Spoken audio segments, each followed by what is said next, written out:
Welcome, Empire fans. Tonight's podcast of Wheelersburg football. Speaking with head coach Rob Woodward. Coach, a couple years back, you guys decided to schedule Columbus Bishop Hartley in the hopes that what you would take from it is to get that resistance, that push that you wanted to kind of direct you into being more prepared for the playoffs. But lo and behold, you won a state championship last year, and then you come into this year. And you have to take on a Columbus Bishop Hartley team. And there were times, Coach, where the team looked like they were in the game, and there were times that we kind of lost focus. Talk about the game that you guys went up there to take on Columbus Bishop Hartley. Well, I'm glad you mentioned the fact that that this game was scheduled 2 years ago, prior to us winning a state championship. A lot of people say, "Oh, you won that, so you go and schedule up." Well, we made a choice a couple years ago, and Coach Birchfield called me. Because I like a challenge. I like to put our kids in adverse situations and challenge them. And week 2 and the early test and early challenge, I think, is just great for us to really gauge ourselves as players and coaches. We coached hard last week, and our players, worked hard last week. But we saw that we weren't quite where we needed to be, and that's exactly what it exposed. Some areas where maybe our kids thought that they knew how to gauge their speed against an opponent's speed, or their size against an opponent's size, and just a lot of things that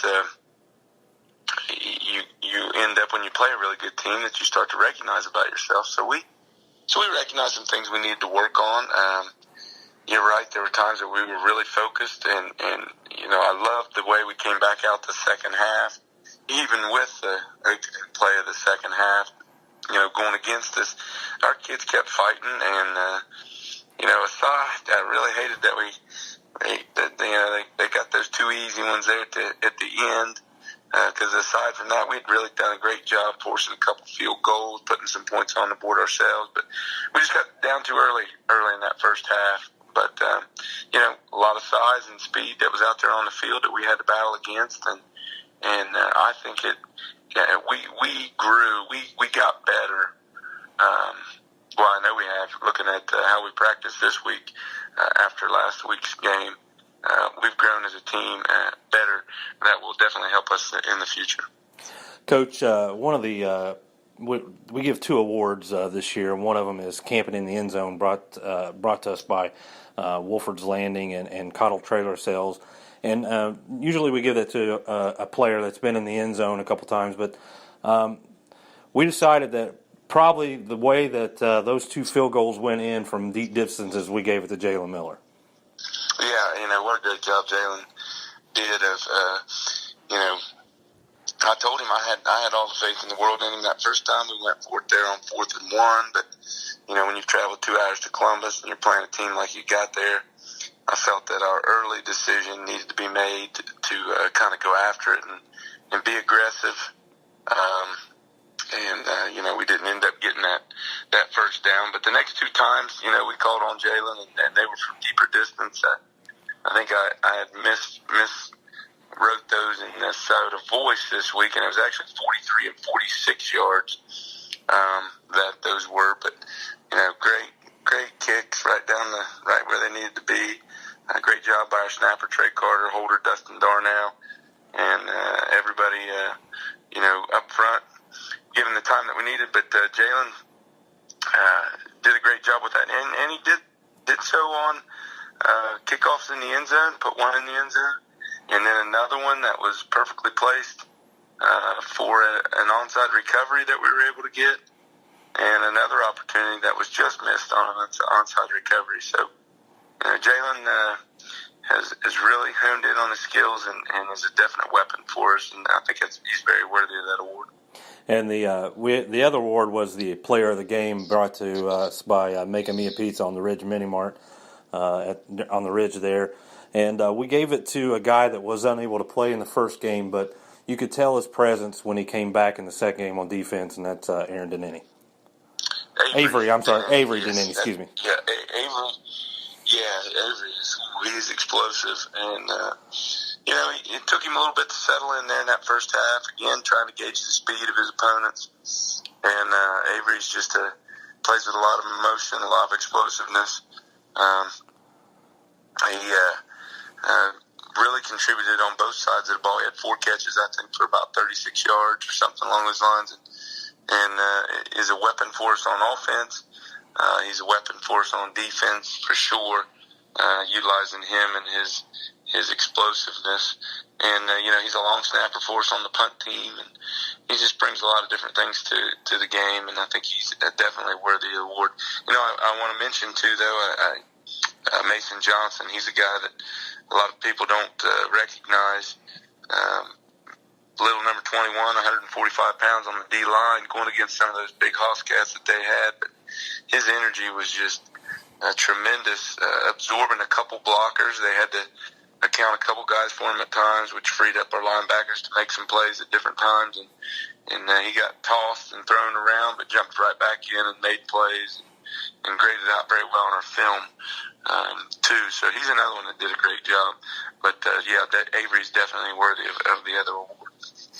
Coach, you move on to the Heath Bulldogs, and last year we were able to get a convincing win. This year, what do the Pirates have to do to come out victorious on Friday night? Well, we just got to get back to the aggressive recognition that our guys are so good at, with recognizing what an opponent's trying to do to them. And I think our coaches have done a great job preparing our kids this week, looking at different options that we have. Offensively, I thought our offensive line really grew last week against a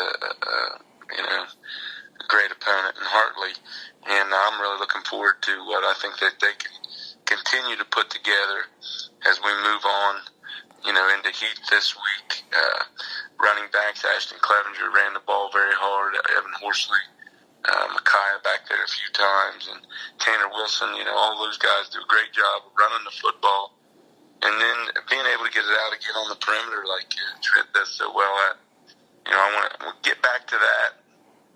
I think our run game is going to open up our pass and get us back to a more balanced attack from both aspects of the game. And that's what I think is going to be very key for us is that execution and really working to keep that balance to open one another up. And defensively, I just want to see us get back to tackling, more sound tackling. Last week, I'm not going to use the excuse of speed and athleticism or size to say why we missed tackles. We missed tackles, and we can't do that. We have to make sure that we're bringing it and wrapping up. Because we were there, we just didn't make what needed to be made at different times. So, I'm looking forward to our guys stepping back and getting that done and putting that all together in a full team effort. Coach, one thing that's kind of noticed and jumped out in the early season, and maybe a point of emphasis with the officials, is they really have kind of have somehow started throwing flags for sideline warnings. Is that a point of emphasis here? Or? Oh, that's been a point of emphasis for a number of years. Last week's game up in Columbus, there was OHSA observers there, and it's a security thing that in this day and age of lawsuits, they want to make sure that they've got rules in place and that people are upholding the rules to keep anyone from running into anybody and getting an injury. So they mark the fields, and we've got to stay out of those marked parts of the fields. It's just sometimes a little difficult when you're coaching. You want to get out there, and last week's guys they didn't even come and really stand on the sideline, so it was kind of surprising when they hit us on that opening play there with that. But hey, that's part of the game. We got to make sure we stay back and keep our guys back, and they're all the time looking to definitely keep you back on the sidelines. Coach, thank you for talking this week. Any final thoughts before we get off this week? No, just excited to be back at home. I know the old Pirate Nation will be out and cheering on the Pirates. Battle ourselves back, and we've patched up our wounds or licked our wounds that we haven't had an experience of having to bounce back from a little while. So here we are, and I'm really excited for the guys to go out and show how hard they've worked this week, because they've really put in a great week of practice with the adverse conditions out there. Our guys have practiced harder in the last couple of days than they have really all year, I think, and it's just been the motivation that we've needed to really take us to the next level. So I'm excited for it all to get shown and displayed to the fans on Friday. Speaking of that, and I meant to ask you this earlier, just a quick thought about the reflection of your 36 games, regular season games that you guys were able to kind of go unscathed. Just a reflection back of those 36 games. What an impressive thing. It's just you get into a routine. We've got